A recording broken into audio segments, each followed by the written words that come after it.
안녕하세요. 입만 조금 전에 입만 갖고 들어왔다고요.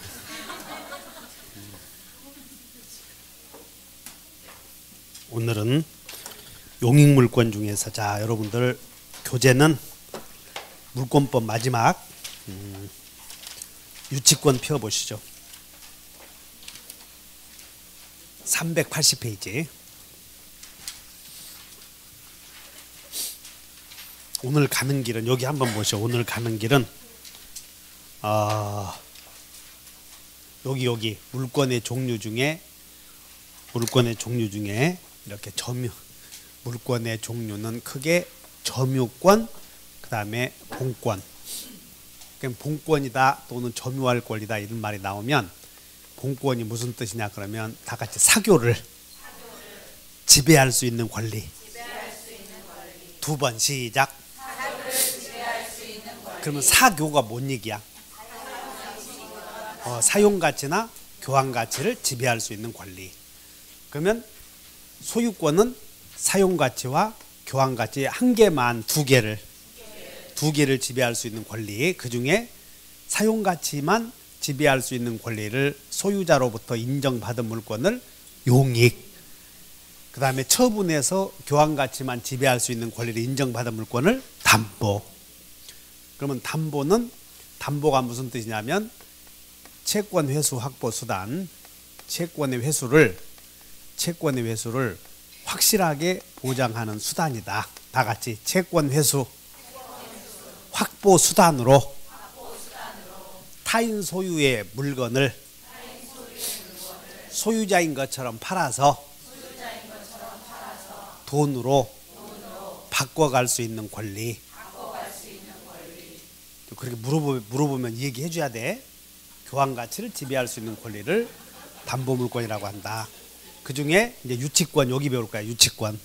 그래서 여러분들은 교재는 어디로 가냐면 자 유치권 펴셔. 저당권은 지난주 토요일에 자세히 했어요. 자 이제 유치권 펴보셔. 383페이지. 383페이지 펴보면 이제 유치권이 나오는데 여러분들 그 유치권에다가 몇 줄 그으셔. 유치권이 뭐냐 그러면 여기다 유치권 몇 줄 그으시고 메모.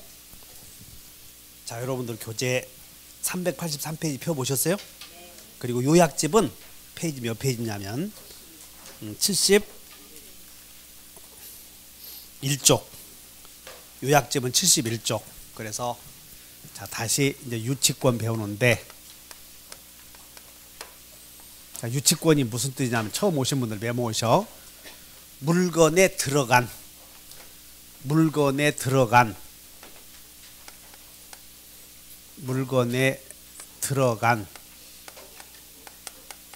비용이나 물건에 들어간 무엇이나 비용이나 물건으로부터 생긴 손해를 비용이나 손해를 받아내기 위하여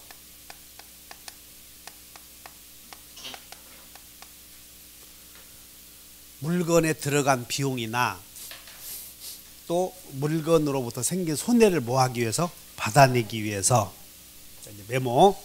경락인에게도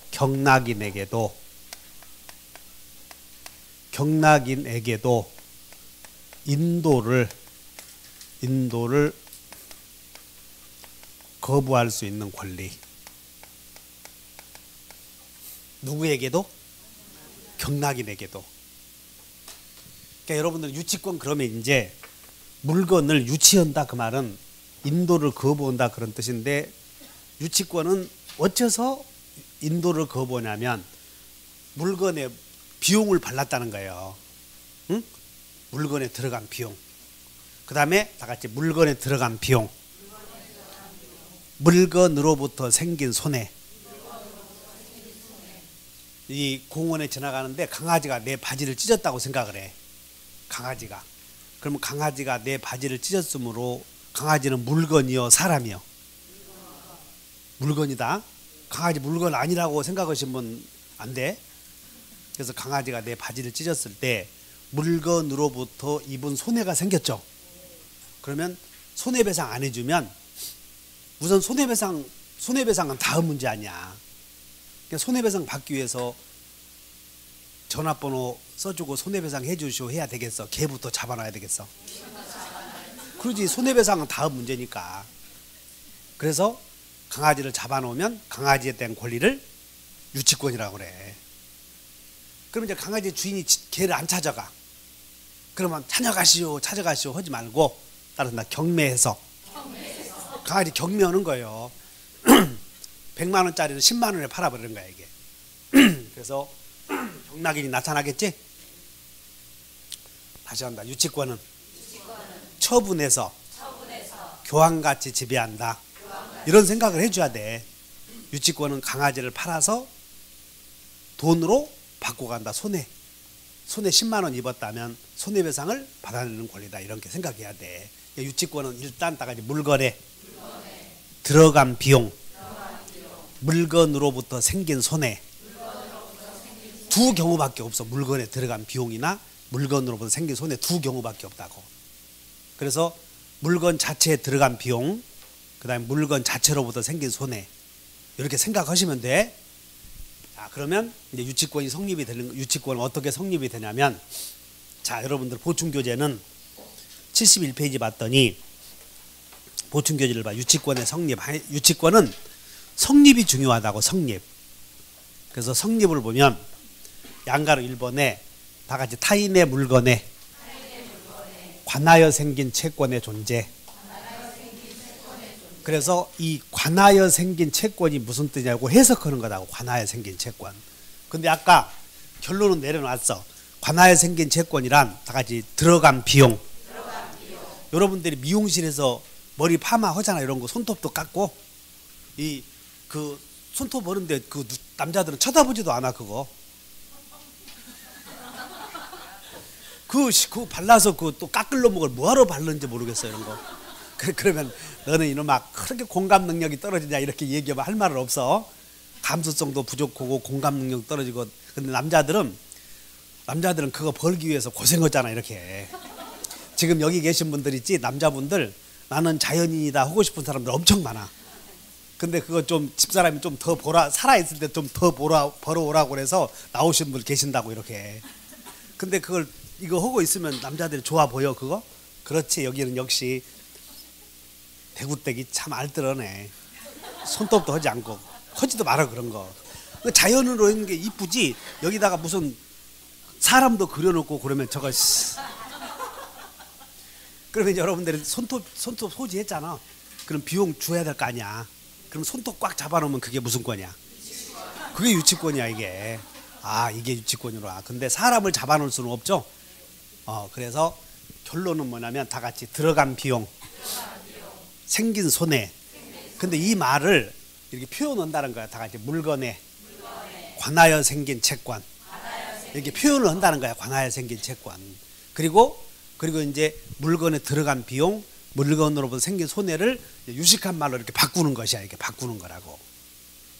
그럼 여러분들 여기서 타인의 물건은 메모에 거기 타인의 물건에다가 그거 잘못되어 있어. 유치권의 객체는 채무자의 소유임을 요하지. 여기다 메모가 빠졌어. 채무자의 소유임을 않는다와 채무자 소유임 사이에 유치권의 객체는 자, 유치권의 객체는 타인의 물건인데 유치권의 객체는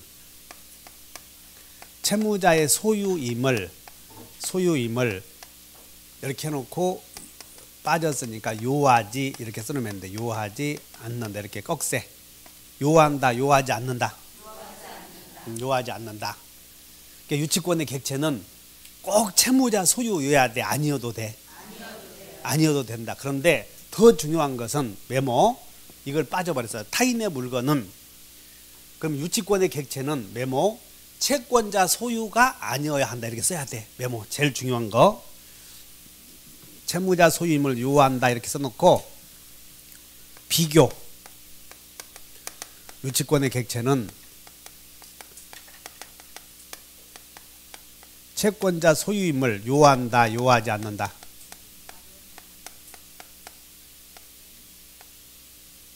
채권자 소유가 아니어야 한다. 채권자 소유이어야 돼. 채권자 소유가 아니어야 돼.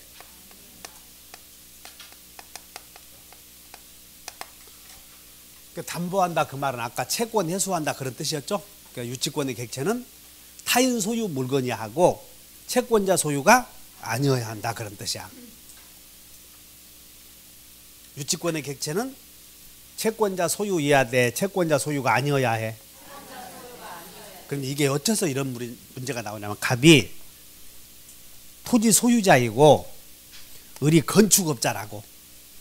그러면 갑이 도면을 주면서 이렇게 그림을 주면서 이런 건물을 하나 지어주시오 이렇게 얘기해.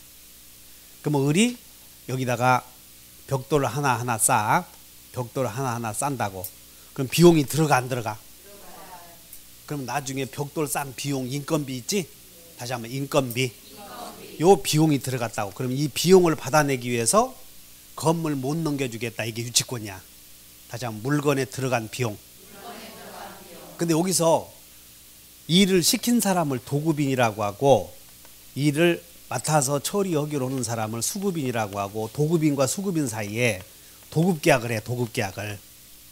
근데 도급계약의 내용이 수급인의 자 거기 봐. 수급인의 재료와 노력으로 거기 봐. 나 보지 말고. 기억번 봐. 수급인의 재료와 노력으로 신축한 건물 나오죠? 여기 아주 중요한 표현이야 이게. 수급인의 재료와 노력으로 신축한 건물은 여기 잘 봐. 이 건물이 도급인 재료여 수급인 재료여. 그러니까 수급인이 벽돌을 사서 건물 지었다 그런 뜻이야.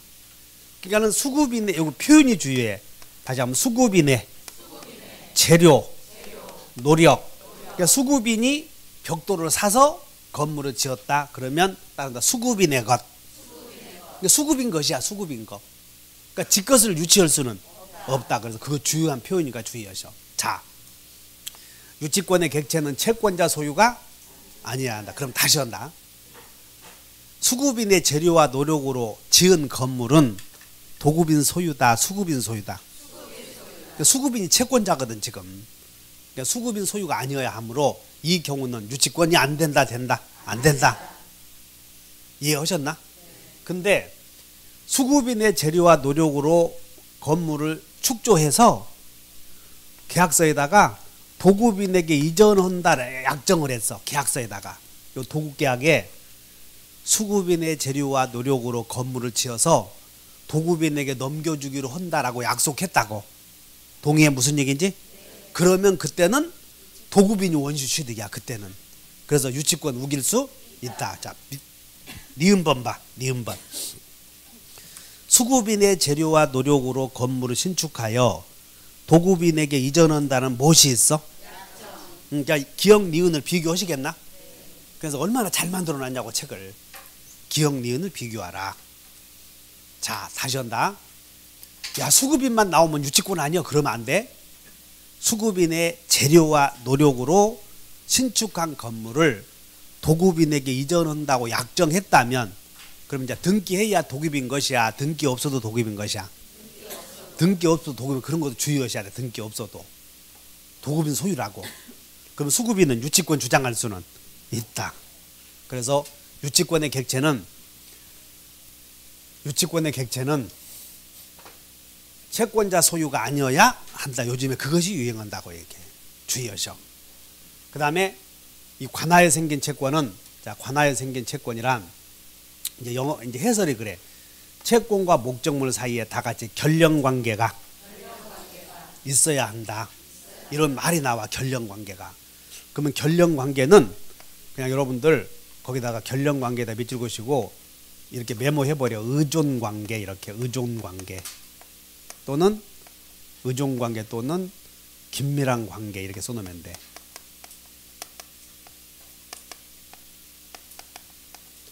결령 관계가 무슨 뜻이라고요? 의존 관계 또는 긴밀한 관계. 그래서 여러분들 소를 끌고 가려거든 견이 넣는다 들어보셨나? 이게 끌 견자야. 이게 견이 넣는다.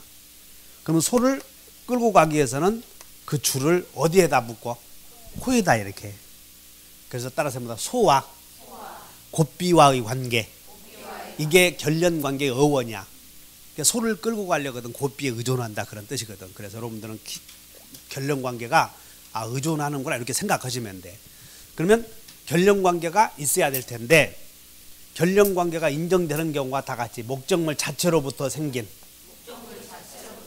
그 다음에 채권과 목적물 반환 청구권이 다 같이 동일한 관계로 생긴 경우인데 여기가 채권이 목적물 자체로부터 생긴 경우가 아까 목적물 자체에 목적물에 들어간 비용 그리고 물건으로부터 생긴 손해 두 가지가 있는데 채권이 목적물 자체로부터 생긴 경우에는 여기는 계약을 하지 않고 생긴 경우에 여기는. 근데 아까는 도급계약이 있었죠? 그러니까 도급계약의 경우에는 채권과 목적물 반환 청구권이 수급인의 공사비용 채권과 도급인의 목적물 반환 청구권이 동일한 법률 관계다. 그 말은 다 같이 도급계약, 계약으로부터 생긴 경우다 그런 뜻이야 이게. 그래서 무슨 얘기냐면 듣고 말아야 돼. 그냥 우리가 목적물에 비용을 투입하게 된 이유는 내가 목적물에 비용을 투입해 타인 소유의 부동산에 두 개 있다고 다 같이 계약하고 계약 없이. 그러면 계약하고 하는 경우를 이런 표현을 쓴다는 거지. 채권과 목적물 반환 청구권이 다 동일한 관계로부터 동일한 법률 관계나 사실 관계로부터 생긴 경우에는 결련 관계가 인정된다 이런 표현을 쓴다고. 유치권이 된다는 것이야 이렇게. 그래서 이런 말들이 표현이 어려우니까 주의하셔야 돼. 다 같이 채권이 목적물 자체로부터 생긴 경우 동일한 법률 관계로부터 생긴 경우 그러면 이제 다 같이 자체 동일한 관계. 그래서 결련 관계가 있는 경우가 두 개야. 다 자체 동일한 관계. 근데 사례는 결론은 다 같이 들어간 비용 손해 두 가지밖에 없어 사례는.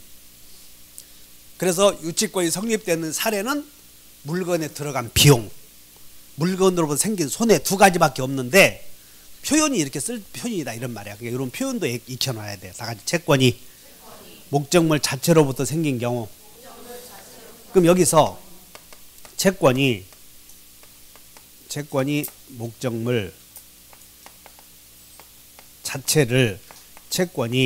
목적물 자체를 목적으로 하는 경우다 이런 표현을 쓰는 경우 있거든. 한번 외워본다. 채권이 목적물 자체를 목적으로 하는 경우. 이런 경우가 이봐 임대차 계약을 했어. 임대차. 그 임대차 계약을 할 때 임차인이 목적물에 수선비를 지출한 경우 그럼 이 수선비는 목적물 자체에 들어간 비용이죠. 그러니까 결련 관계가 있지. 근데 임차인이 임대인에게 보증금 주었다고 봐. 보증금. 그럼 그 보증금은 물건에 들어간 비용이다. 임대인 손에 들어간 비용이다. 따라서 일단 보증금은 물건에 들어간 비용이 아니라는 거 인식이 되지. 그러니까 보증금은 유치권이 안 된다는 거야 결론이. 근데 그 보증금을 뭐라고 표현하냐면 다 같이 보증금 반환 채권은 목적물 자체를 목적으로 하는 경우다. 이런 표현을 쓴다는 거야. 그게 디귿번이야. 디귿번. 요약집 2번의 디귿번. 디귿번 한번 읽어본다. 채권이 시작. 채권이 목적물 자체를 목적으로 하는 경우에는 결련 관계가 인정되지. 그러니까 이런 말들이 어려워 여러분들이 처음에 공부할 때는. 그러니까는 지금은 채권이 목적물 자체로부터 생긴 경우 이런 표현과 채권이 목적물 자체를 목적으로 하는 경우 이런 표현을 익혀두시라고 이렇게. 자, 외워본다. 목적물 자체를 목적으로 한다. 그게 뭐요? 권리금, 보증금 그런 것이야. 그럼 거기 디귿번 권리금, 보증금에다가 메모해버려. 거기다가 뭐라고 쓰냐면 임대차에서는 거기다 오른쪽에 임대차에서는 비용뿐이다 이렇게 써버려. 뿐. 임대차에서 유치권이 인정되는 경우는 무엇뿐이야? 비용뿐이다. 채권이 목적물 자체로부터 생긴 경우는 임대차에서는 비용밖에 없어. 그럼 나중에 임대차 공부하다 보면 뭐 권리금 반환 채권, 또는 보증금 반환 채권, 부속물 반환 채권, 지상물 매수 채권 막 있거든. 그럼 오로지 임대차에서 임차인이 임차 목적물에 대하여 유치권 주장할 수 있는 경우가 몇 개요? 한 개. 다시 한번 임차인은 비용뿐이다. 그 비용이 목적물 자체로부터 생긴 경우 아니야. 비용이. 그래서 자 주의하셔. 채권과 목적물 사이에는 무슨 관계가 인정돼야 된다? 결령관계. 그러면 결령관계가 있는 경우는 다 두 개. 자체. 동일한 법률관계. 그럼 이 동일한 법률관계는 이제 도급계약이야 이게. 그래서 여러분들이 이렇게 하시면 돼. 내가 부산항에서 타이어 1000개를 싣고 인천항으로 와. 타이어 12톤 트럭에 끌고 말이야 이게. 그러면 운송비 받아야 돼, 안 받아야 돼? 근데 운송비는 계약하고 비용 생긴 거요, 계약 없이 생긴 거야? 이런 걸 따른다. 채권과 다시 한번 운송비와 타이어 반환 청구권이 도급계약이라는 하나의 계약에서 생겼다. 아셨어? 그러니까 이런 것들을 다 유치권이 성립할 수 있어. 여러분들 그 강남 지하철역 가다 보면 물건 맡기는 보관 장소 있어 없어요? 그 물건 맡겨놓으면 보관비 받아 안 받아? 그런 게 채권과 목적물 반환 청구권이 동일한 법률 관계로부터 생긴 경우다. 이렇게 하시면 돼. 그러면 이제 유치권을 주장할 수 있는 경우는 사례는 한번 외워본다. 필요비, 운송비, 공사비, 그 다음에 여러분들 자동차 끌고 그 카센터 가면 자동차 그 정비업소 주인이 수선해 안 해요? 그런 수선비 이게 다 유치권이 된다는 거예요. 이제 설득이 됐어? 그래서 유치권을 주장할 수 있는 건 크게 다지 비용, 손해 두 가지밖에 없다고. 이게 유치권을 주장할 수 있는 경우는. 근데 표현이 이런 말이 나온다 이거야 이게. 그래서 어쨌든 유치권이 성립되려거든 다 같이 관하여 생긴 채권. 이 관하여 생긴 채권이 제일 중요한 거야. 관하여 생긴 채권이. 그러면 관하여 생긴 채권이 이런 말들이 나올 때는 중요한 것들이 다 이해하시고 정리를 하셔. 자, 여러분, 관하여 생긴 채권이. 두 번째 요건은 따라서 봐. 변제기 도래. 이렇게 변제기에 도래해야 돼. 변제기에. 그러면 공사비를 이유로 유치권 주장하려거든. 공사를 12월 말까지 공사해 주겠다. 그러면 돈 언제 주는데? 그때부터 한 달 후에 주마. 그것이 한 달 후에가 변제기 도래야. 이렇게. 변제기 도래. 다시 한번 변제기 도래. 그럼 여기서 변제기 도래는 메모해 보자. 프린트에. 유치권의 변제기 도래는 이제 물어보죠. 여기는. 그러면 유치권 채권의 변제기 도래는 유치권의 성립 요건이라고, 유치권의 효력 요건이라고.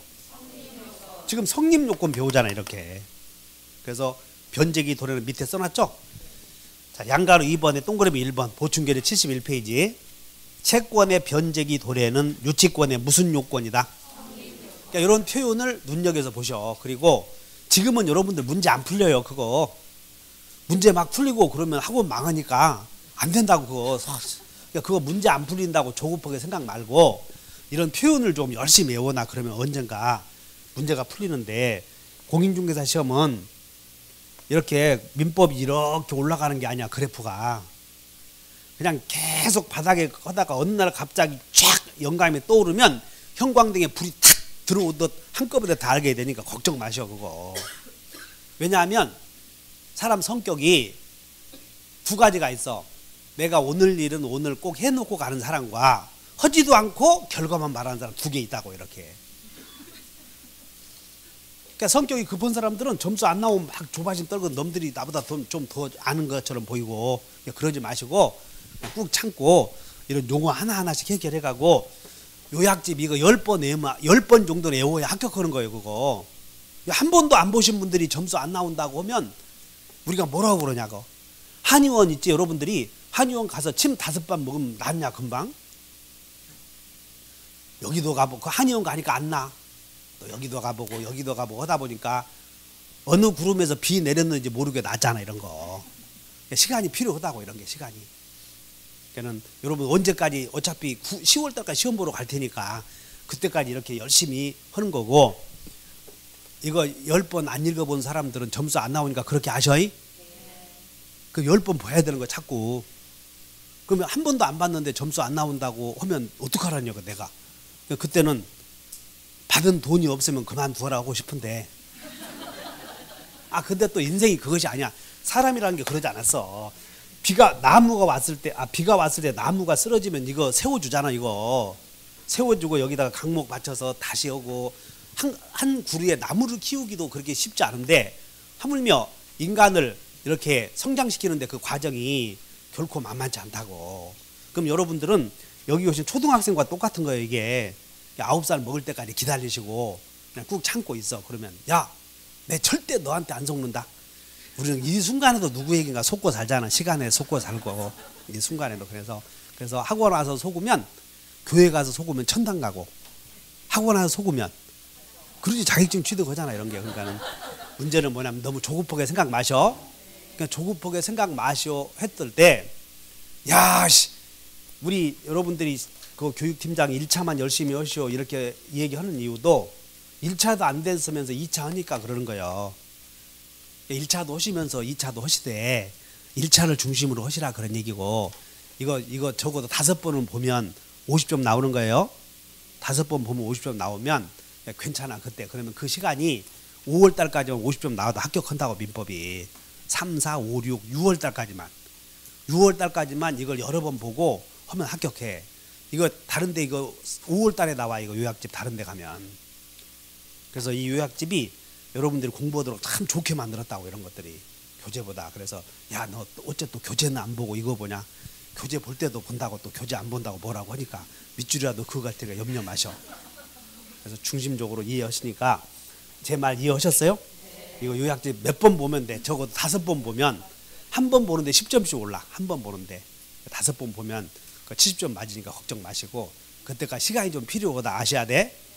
밥이나 많이 싸워서 열심히 드시고 그래. 즐겁게.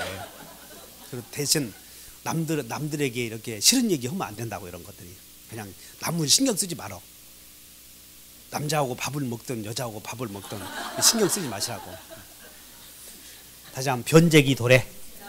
그러면 이 여러분들 보충교재 71페이지에 양가로 2번 변제기 도래는 무슨 요건이야?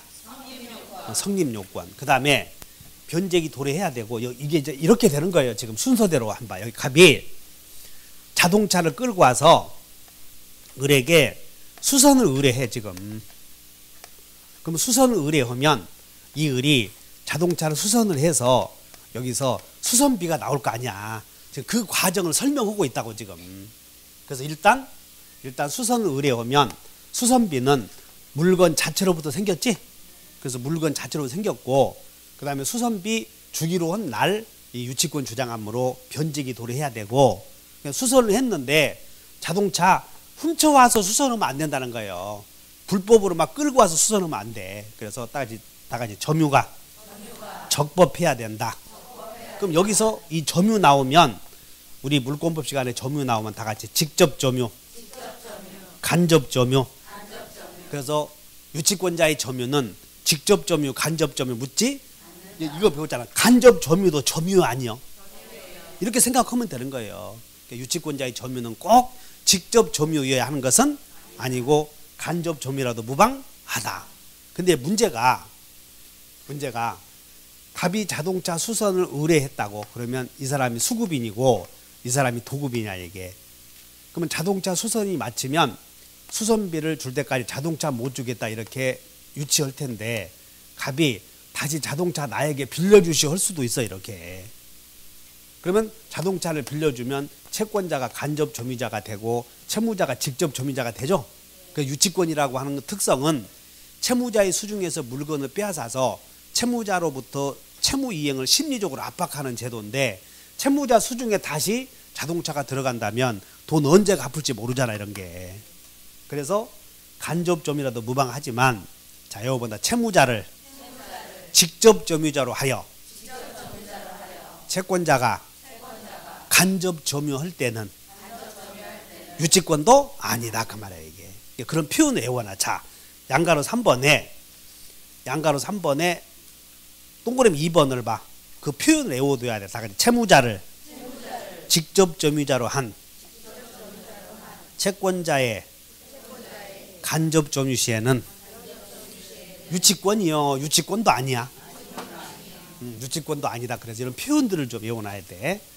자, 목적물을 적법 점유해야 되는데 그 점유는 직접 점유, 간접 점유 문제 삼지 않는다. 다만 누구를 직접 점유자로 해서 그거 외워놓으면 돼. 채권자가 간접 점유할 때는 유치권도 아니다. 성립이 안 돼.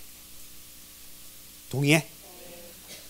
그 다음에 이 점유는 불법 점유, 적법 점유. 근데 점유가 불법 점유였는지 적법 점유였는지 싸움이 붙어. 그러면 유치권자가 적법하게 점유했다는 걸 증명해야 되는 이제 문제가 생겨.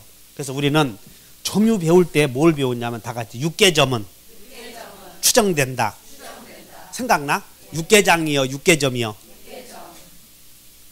그러니까 과거에 배웠던 것들이 여기서 중복이 된다. 그 육개점에 다 같이 자평공, 또 뭐 성계, 저 여기 있잖아. 적법 점유.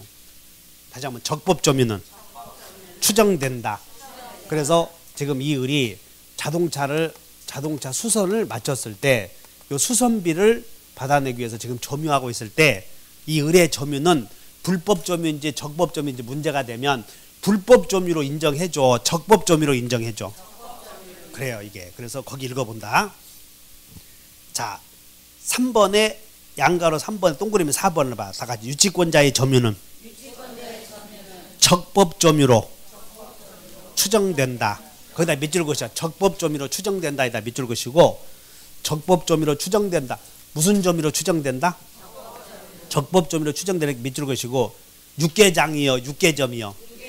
우리 배웠잖아. 육개점은 추정된다 이렇게 써. 이렇게 육개점은 추정된다. 무슨 점은? 육개점유는 추정된다. 근데 여러분들 이 육개점에 안 들어가는 게 뭐였어? 그렇지. 이제 시험 공부할 때 무과실 점유는 추정되지 않는데 이제 이런 것들 나중에 다 실력이 되는 거예요. 그럼 이제 완성이 되면 문제가 풀려. 육개점 속에 안 들어가는 게 무엇이 안 들어간다고?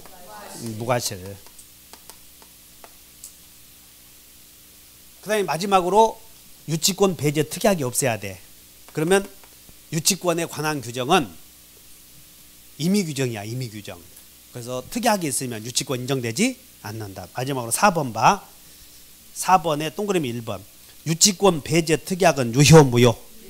유효. 그래서 이렇게 유치권이 성립되려거든 이제 순서대로 한번 외워본다. 따라 관하여 생긴 채권이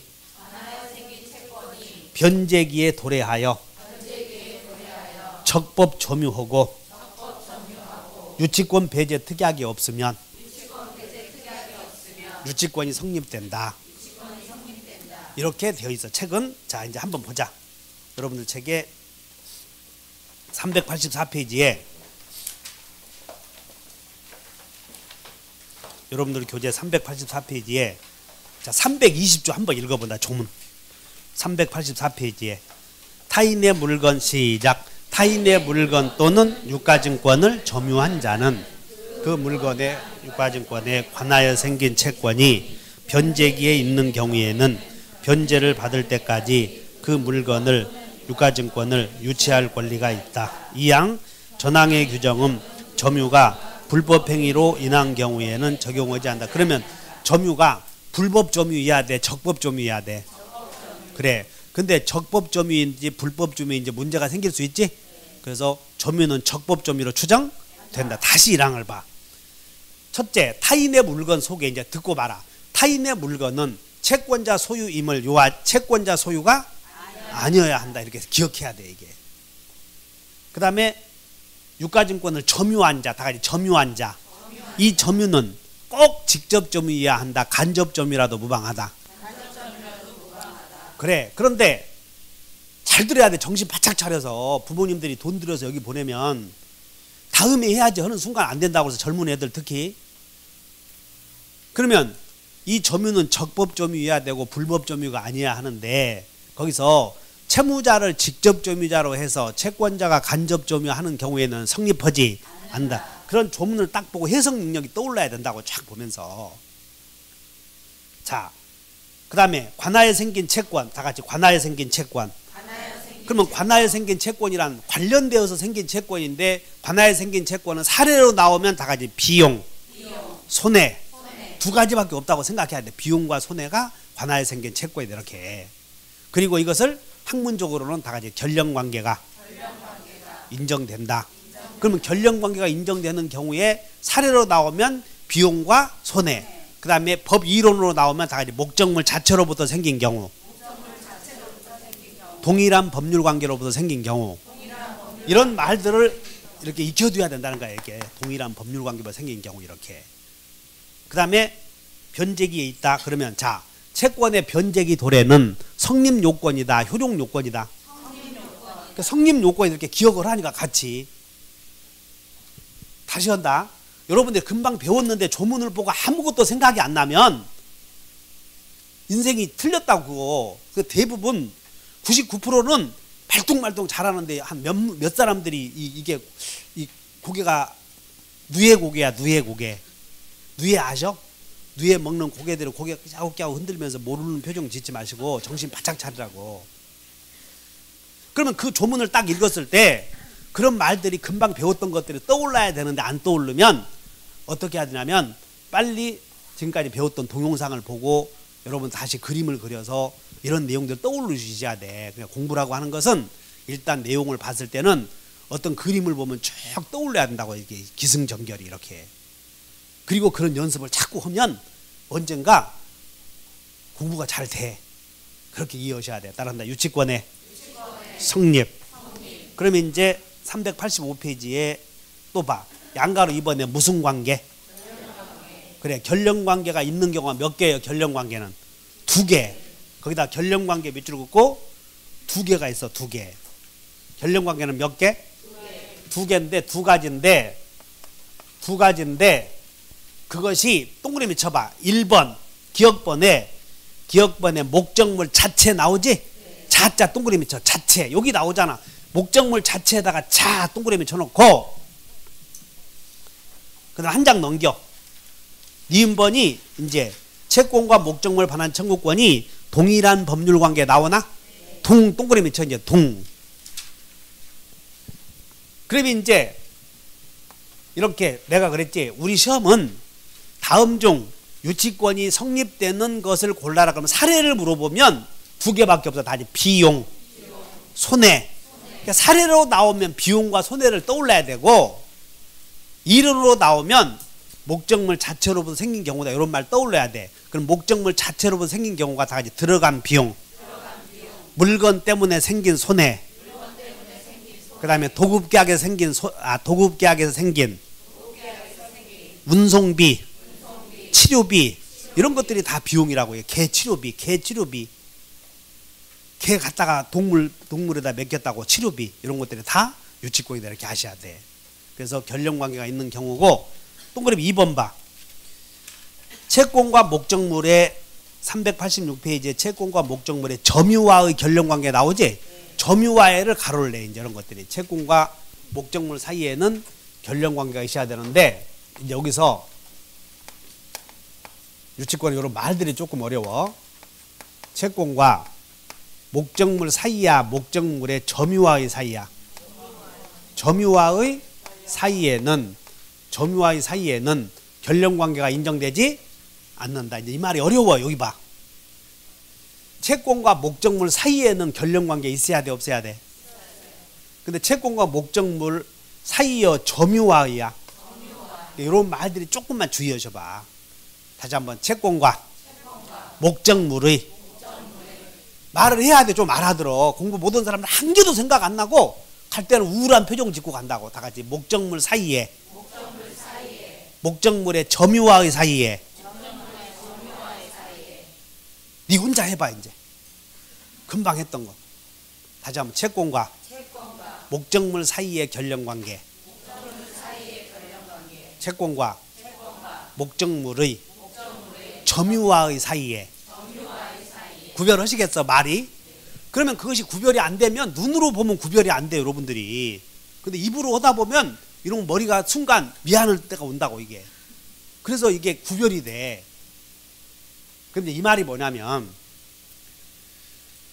갑이 자동차를 수선을 의뢰했을 때 자동차 수선을 의뢰하면 을은 점유를 하게 되고 수선이 완료되면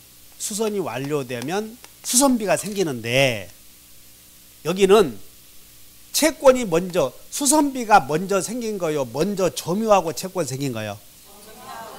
그래, 먼저 점유하고 채권 생겼지. 그런데 먼저 채권이 생긴 경우고 채권이 생기고 나중에 물건을 점유하는 경우도 있다는 거예요. 이렇게 다시 한번 먼저 채권 생기고 갑의 수박밭에서 을의 소가 갑의 수박밭에 을의 소가 침범해서 볼 찬다고. 그럼 이 소의 점유는 갑이요 을이요? 들판에 묶어놓은 을의 소가 갑의 수박밭에 침범했다고요. 이 소의 점유는 갑이다 을이다? 내가 그럼 이런 얘기를 들어. 말도 안 되는 얘기지만 옆집에 놀러간 우리 마누라는 누가 점유해? 그러면 요 옆집에 병아리가 놀러가서 울타리 옆으로 암탉고 병아리가 놀러가니까 여기서 암탉이 꼭꼭꼭꼭꼭 하면 또 들어온다고. 병아리가 침범해서 놀러가서 울타리 갑이 점유요 을이 점유요? 갑이 점유한다고 한 사람은 정신부터 바꿔. 따라서 사실상 지배는 사회관념에서 결정이 돼. 비록 을에 키우는 병아리가 울타리를 넘어서 갑의 집으로 잠시 갔다 하더라도 을이 점유한다 이렇게 보는 거라고. 이해하셨나? 왜? 통제력이 을이 미친다고. 통제력이. 따라서 이 들판에 을의 소를 묶어놨는데 쭉 들어가서 침범했어도 갑이 점유 을이 점유? 이게 을이 점유한다 그러는 거예요. 그러면 내가 키우던 소가 막 도망가. 그러면 내가 쫓아가고 있어. 근데 갑의 수박밭으로 와 있어. 갑이 점유하냐? 아시겠지 이제? 따라서 점유라고 하는 것은 여러 가지 사정을 종합적으로 고려해서 지배력이 누구에게 미치고 있는가 여기서 좌우되는 거예요. 그래서 을에게 지배력이 미치고 있어. 그럼 이제 갑이 점유요 을이 점유요? 을이 점유. 근데 수박을 망쳤으므로 손해가 생겼어 안 생겼어요? 그럼 손해가 먼저 생겼어 갑이 점유하고 있어? 손해가 먼저 생기고 손해배상 안 해주면 나중에 소를 점유하는 경우도 있겠어 없겠어? 있겠다는 거예요. 여기는 따라서 먼저 채권 생기고 나중에 점유한다. 이해하셨죠? 그래서 이런 것이야. 먼저 점유하고 나중에 채권 생기든 채권 생기고 점유하든 그것은 문제 삼지 않겠다. 그것이 따른다. 채권과 목적물의 점유와의 사이에는 긴밀한 관계가 요구되지 않는다. 그런 표현이 나오니까 주의하셔. 아시겠어? 그럼 여러분들 71페이지 요약집을 봐. 71페이지 요약집에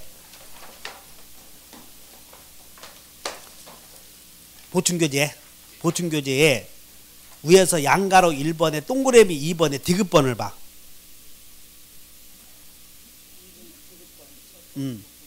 채권과 목적물을 여러분들 양가로 3번에 동그라미 3번 봐. 양가로 3번에 동그라미 3번 보셨나? 한번 읽어본다. 채권과 목적물의 뭐와의 사이에는? 그 말을 외워놔야 돼. 채권과 요렇게 채권과 목적물 사이에다 점유와의 사이에다. 다시 한다. 나봐. 수험생 여러분 나봐. 채권과 목적물 사이에는 결연관계가 있어야 돼 없어야 돼? 있어야 돼. 채권과 목적물의 점유와의 사이에는 결연관계가 요구되지 않는다. 그 말은 선점유 후점유 문제 삼지 않겠다 그런 얘기야 이게. 그래서 그런 표현이 나오면 틀리지 않도록 하셔. 자, 그것이 여러분들의 387페이지고 한 장 넘겨보셔. 그러면 이제 여러분들 388페이지에 맨 위에 점유는 불법행위로 인한 것이 아니어야 한다 이렇게 나오지?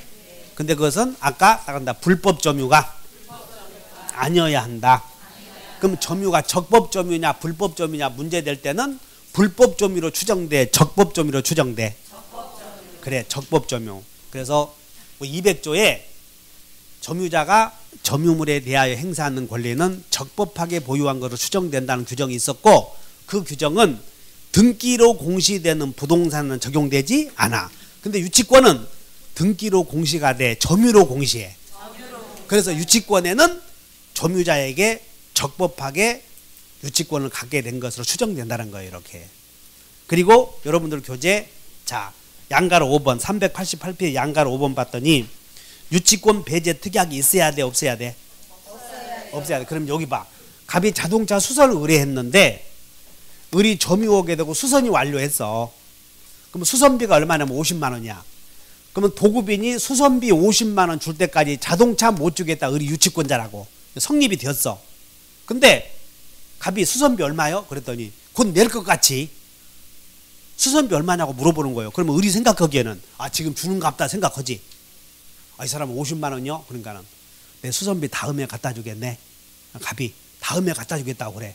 그러니까 을이 그 우리 사이인데 뭐 우리 사이인데 그 말은 지금 내놓으라 다음에 가져오너라. 그럼 유치권 행사하겠다 행사하지 않겠다. 그래 놓고 행사하면 말이 안 된다는 거예요. 신의 측에 반해. 그래서 둘이 다음에 갖다 주겠다 이런 얘기는 유치권을 행사하지 않겠다는 특약이 있어버리지. 그래 놓고 유치권 주장해서는 안 된다. 그래서 그런 특약이 있어야 돼 없어야 돼? 그런 약속을 안 해야만 유치권 주장하는 것이다. 그런 얘기야 이게. 따라서 유치권에 관한 규정은 강행 규정이요 임의 규정이야? 그러니까 그런 임의 규정이니까 320조가 앞으로 넘겨보셔. 384페이지에 384페이지 320조 나오죠? 거기다가 320조에다가 하도 많이 써놨어. 거기다가 온통 하도 많이 거기다 왼쪽에 써 임의 규정 이렇게 쓰라고 해. 쓰다 보면 다 보여. 강행 규정, 임의 규정. 여기다가 320조는 무슨 규정이다? 임시다 이렇게 임시.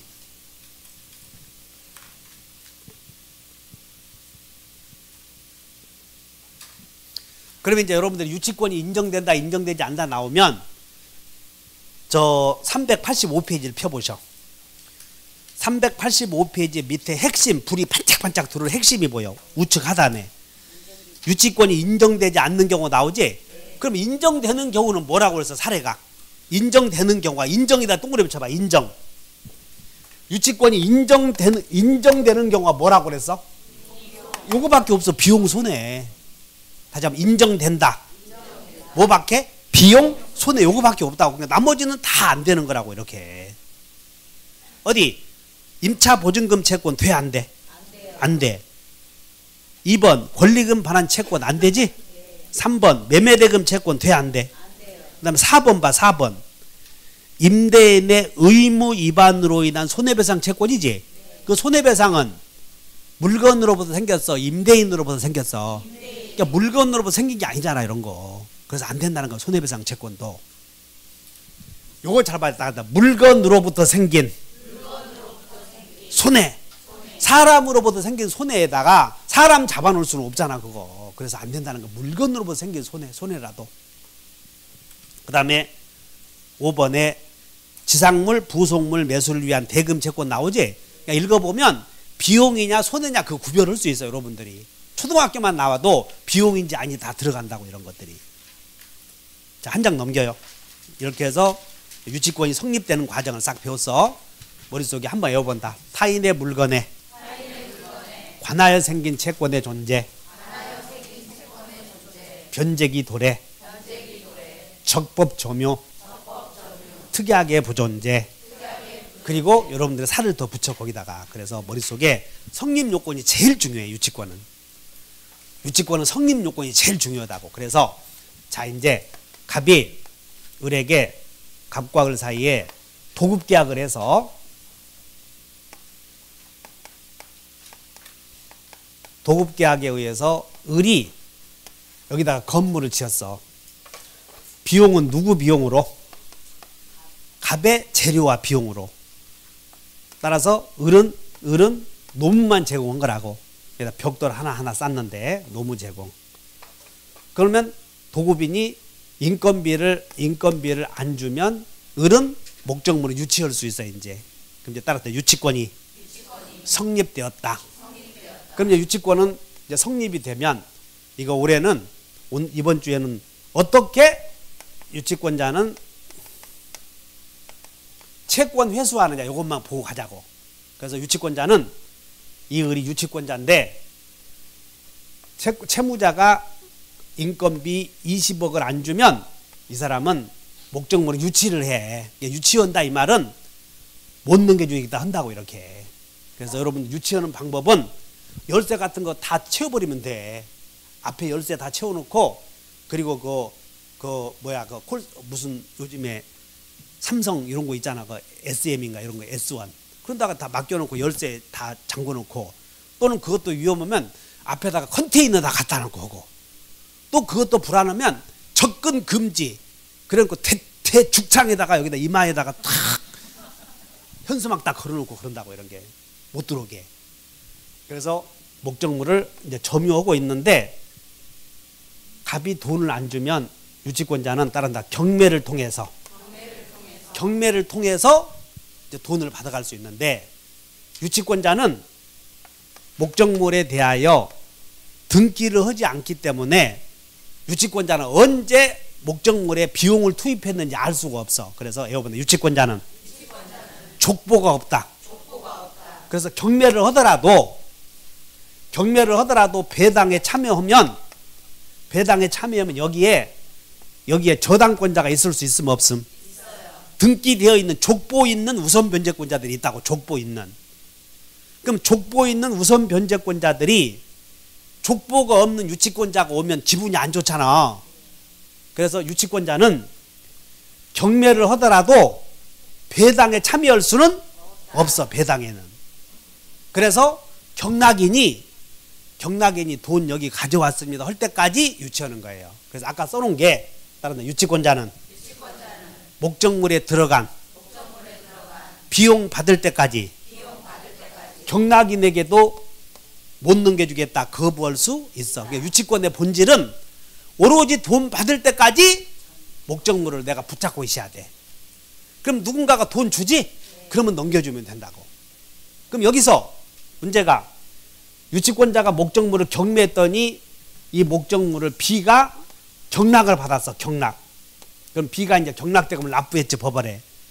그럼 유치권자는 경락인이 오면 경락인에게 돈 주시오 할 필요 없고 너 왜 왔어? 근데 지가 경락인인데요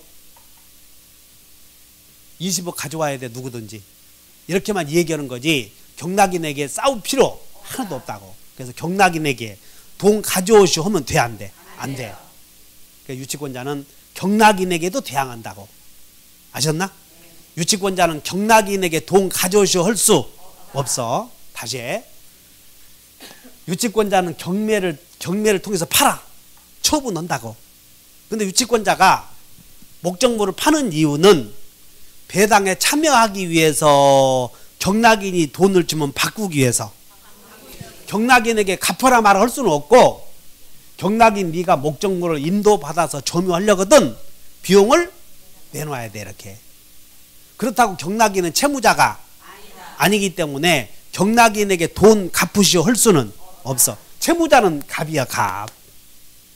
채무자는 갑에게 비용 내놓으셔만 하는 거고 경락인은 채무자가 아니다. 다만 경락인이 물건을 넘겨받으려거든 비용을 변제해야 돼 이렇게. 다시 한다. 경락인은 채무자여 채무자가 아니야. 채무자가 아니다. 그래서 유치권자는 자 391페이지 391페이지에 맨 위에서 밑줄을 그어 기억번. 유치권자는 채권의 변제를 받기 위해서 유치물을 경매할 수 있다. 됐나? 근데 밑에 쓰여 있어. 다만 유치권자는 경매 시에 배당에 참여할 권리가 인정되지 우선 변제권이 없어요. 우선 변제권 인정되지 밑줄 그으셔봐. 우선 변제권 인정되지 않는다. 밑줄 그으시고 어째서 우선 변제권 인정이 안 된다고 그랬어? 그렇지. 써봐. 이렇게 족보가 없으므로 이렇게 써본다. 족보가 없어. 기분 나쁘다고 이렇게. 족보가 있음 없음? 우선 변제권이 없어. 따라서 유치권자는 우선 변제권이 없기 때문에 이 물건이 지진으로 멸실이 되었다고 봐. 지진. 그러면 지진으로 멸실되었을 때 경매를 못하지? 그러면 지진으로 멸실되었을 때의 보험금이나 수용금에 대해서 경매가 불가능할 때 이게 목적물이 변형된 가치 있잖아. 변형된 가치에 대해서도 우선 변제 받을 수 있는 성질을 물상대위권이라고 해서 물상대위권. 따른다. 물상대위권. 물상대위권도 우선 변제권이 아니요. 우선 변제권이야, 넓은 의미에서. 그래서 유치권자에게는 배당에 참여할 자격이 없으니까 목적물이 멸실되어서 다른 가치로 변형되었어도 변형된 가치에 대해서 접근할 수도 없어. 따른다. 물상대위권도 없다. 그 다음에 유치권자는 점유를 상실하게 되면 점유, 유치권이 없어지기 때문에 이걸 을이 유치하고 있는데 폭력배가 오면 도망가야 돼, 이렇게. 그러면 을이 도망간 경우에는 유치권이 없어졌다고. 아셨나? 물건, 사람 놔두고 도망가면 연애하다가 우리 대학 때 그랬어, 이게 80년도에. 나는 8호 학번에 늦게 들어갔다고, 대학을. 근데 그때 딱 들어가니까 이 대학에 탱크들이 와 있어. 막 5.18 계엄령 선포하고 막 그때. 그러면 이제 남학생들이 군부 독재 다 도와자 어쩌고 물러나라 물러나라 하면 이제 군인들이 헌병들이 온다고 그러면 여자 놔두고 도망가. 그럼 여자가 남자에게 뭐라고 그러냐? 야, 이 기새끼야. 도망가면 안 돼. 같이 죽어야지 거기서. 근데 그때 이상하게 남자들은 도망가는데 여자들은 도망가지 않더라고. 여자들이 무서워, 존재가. 그러니까 이 나라의 민주화를 이끌어가는 유관순처럼 독립적인 사람들은 남자여 여자여. 여자들은 죽음에 있어서 죽음에 대해서 너무나 두려워지도 않아. 아마 그렇게 했을 거라고. 설마 이 군인들이 나를 건들겠어 이렇게 했을 거라고. 남자들은 뒤지게 펴버려봐, 개머리 바로 막. 여자들은 안 된다고. 그러니까 여자들이 좀 버티고 있었나 봐 그때. 그래서 도망가면 사람이여 사람도 아니여. 그럼 유치권자가 도망가면 유치권자도 아니다. 유치권자가 도망가면 유치권이 아니니까 도망갔어. 그리고 문제는 유치권자가 도망 나왔는데 침탈한 사람이 있을 거 아니야. 침탈한 사람에게 유치권에 기하여 물건 내놓으실 수 있는 물권적 청구권 인정? 이미 유치권이 없는 자니까 물권자로서 생기는 물권적 청구권도 인정될 수 없어. 그래서 여러분들 유치권자에게는 우물물이 없다. 요거 하나만 외워봐. 무엇이 없어? 우물물이 없다. 이렇게 외워버려야 돼. 그러다가 여러분들 391페이지 맨 위에 경매권 나오죠? 경매권 오른쪽에다가 유치권자는 경매를 신청할 수는 있겠어 없겠어? 있어. 근데 배당에 참여할 수는 없다. 그래서 거기다가 유치권자에게는 우물물 있어 없어요? 우물물 없다. 그 다음에 유치권자를 상대로 소송을 제기했을 때 지금 유치권자를 상대로 갑이 소송을 제기했을 때 소송을 제기한다고 여러 가지 이유로. 그러면 창을 갖고 있는 사람은 방패, 원고와 피고 사이에 원고가 피고를 상대로 소를 제기할 때는 따라서 청구 취지. 청구 취지를 쓰는데 내가 맨 처음에 우리가 민법에서 당사자 사이에 분쟁이 생겼을 때 청구 취지가 청구를 하는 이유가 다 같이 물부손.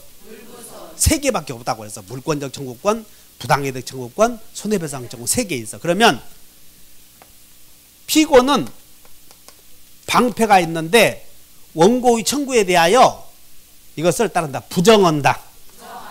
부정하든가 원고의 청구를 인정하지만 네의 청구가 잘못되었다라고 두 가지가 있어. 부정, 항변.